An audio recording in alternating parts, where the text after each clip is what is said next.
जय श्री श्याम भक्तजनों। आज हम आपको इस वीडियो में कार्तिक मास के 12वें अध्याय का वर्णन करने जा रहे हैं। सभी भक्तों से अनुरोध है कि वीडियो को लाइक और चैनल को सब्सक्राइब करना ना भूलें। जय श्री श्याम भक्तजनों। 12वां अध्याय। इतनी कथाएं सुनने के पश्चात राजा पृथु ने नारद जी से प्रार्थना की, हे देवर्षि, आपने कार्तिक महात्म में कर्क चतुर्थी व्रत और गृहस्थ धर्म के बारे में मुझे इतना कुछ बतलाया है। अब कृपया करके तुलसी का महात्म में भी बतलाने की कृपा कीजिए। नारद जी बोले, हे राजा पृथु, प्राचीन काल में सह्याद्री क्षेत्र में कवरीपुर में अत्यंत ज्ञानी धर्मात्मा तथा ओम नमो भगवते वासुदेवाय मंत्र का जप करने वाला धर्मदत्त नामक एक ब्राह्मण रहता था। वह अतिथियों का सत्कार आदर खूब करता था। एक दिन प्रातःकाल एक पहर रात्रि शेष रहने पर वह ब्राह्मण पूजा की सामग्री लेकर भगवान के मंदिर को जा रहा था कि इतने उसने सामने से आती हुई एक अत्यंत भयंकर राक्षसी को देखा।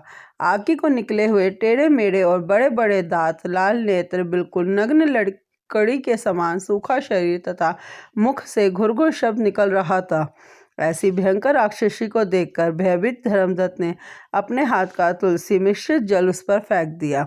जल से मिश्रित तुलसी दल शरीर पड़ते ही उस राक्षसी के समस्त पाप दूर हो गए और वह हाथ जोड़कर धर्मदत्त के पैरों पर गिर पड़ी। तब धर्मदत्त ने पूछा कि तू कौन है और किस पाप के कारण इस दशा को प्राप्त हुई है। अपने पापों से मुक्त हो चुकी वह राक्षसी कहने लगी, सौराष्ट्र देश में भिक्षु नामक ब्राह्मण की मैं पत्नी थी। मेरा नाम कहला था। मैं ना तो अपने पति से मीठे वचन बोलती थी और ना ही अच्छा भोजन व फल खाने को देती थी। इस व्यवहार से दुखी होकर जब मेरे पति ने दूसरा विवाह करने का निश्चित किया तो क्रोध में आकर मैंने विष खाकर अपना शरीर त्याग दिया। इसके बाद यमदूत मुझे बांधकर यमराज के पास ले गए। वहाँ चित्रगुप्त जी ने मेरे अच्छे बुरे कर्मों का लेखा जोखा किया और बताते हुए यमराज से कहा, हे महाराज, इसने अपने जीवन में कोई भी शुभ कार्य नहीं किया है, सदैव अपने पति से द्वेष करती रही। यह सुनकर यमराज ने आज्ञा दी कि जिस बर्तन में यह पकाती थी उसी में यह खाती थी, इसलिए इसको पहले अपनी संतान को खाने वाली बिल्ली की योनि में भेजा गया। इसके बाद पति से द्वेष करने वाले कारण इसको विष्ठा खाने वाली शुक्री की योनि में भी प्राप्त हो। तदंतर क्योंकि इसने आत्महत्या की है इसलिए ये प्रेत योनि में जाए। सो महाराज, मैं 500 वर्ष से इसी योनि में फिर रही हूँ। भूख और प्यास से दुखी होकर एक वैश्य के शरीर में प्रवेश करने के मैं कृष्णा और वेणी नदी के संगम पर गई। जैसे ही मैं नदी के तट पर पहुंची, विष्णु के दूतों ने मुझे वैश्य के शरीर से निकालकर बाहर फेंक दिया। वहां से घूमती फिरती मैं आ रही थी कि आप मिल गए।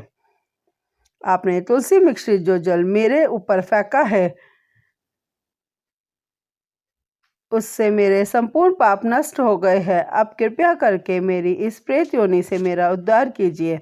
राक्षसी से सारा वृत्तांत सुनने के बाद ईश्वर भक्त ब्रह्मदत्त ने कहा, तुमको देखकर मुझे अत्यंत दुख हुआ। मैं जानता हूँ कि तीर्थ, व्रत, दान आदि सत्कर्म प्रेत योनि में नहीं हो सकते। तुम्हारे पाप अधिक तथा पुण्य बहुत कम है। इसलिए मैंने अपने जीवन काल में जितना कार्तिक मास का स्नान और व्रत किया है उसका आधा पुण्य तुमको देता हूँ। इससे तुम्हें उत्तम गति की प्राप्ति होगी। इसके पश्चात ब्राह्मण ने जो ही ओम नमो भगवते वासुदेवाय मंत्र पढ़ते हुए तुलसी मिश्रित जल से उसका अभिषेक किया, वह प्रेत योनि से मुक्ति पाकर अग्नि के समान दिव्य देह धारण कर लक्ष्मी के समान रूपवती हो गई। इसके बाद उसने ब्राह्मण को नमस्कार किया। तभी भगवान विष्णु के पुण्यशील तथा सुशील नामक 2 दूत वहां पर आए और उसको विमान में बिठाकर वैकुंठ को ले गए।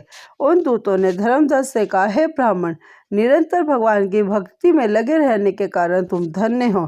तुम्हारे द्वारा कार्तिक मास के स्नान व व्रतों का आधा पुण्य दिए जाने के कारण ही इसकी मुक्ति हुई है।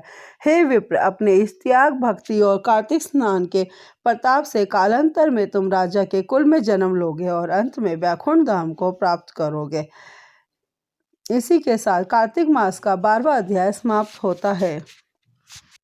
जय श्री श्याम भक्तजनों। अगली वीडियो में हम कार्तिक मास के आगे के अध्याय का वर्णन करेंगे। जय श्री श्याम भक्तजनों।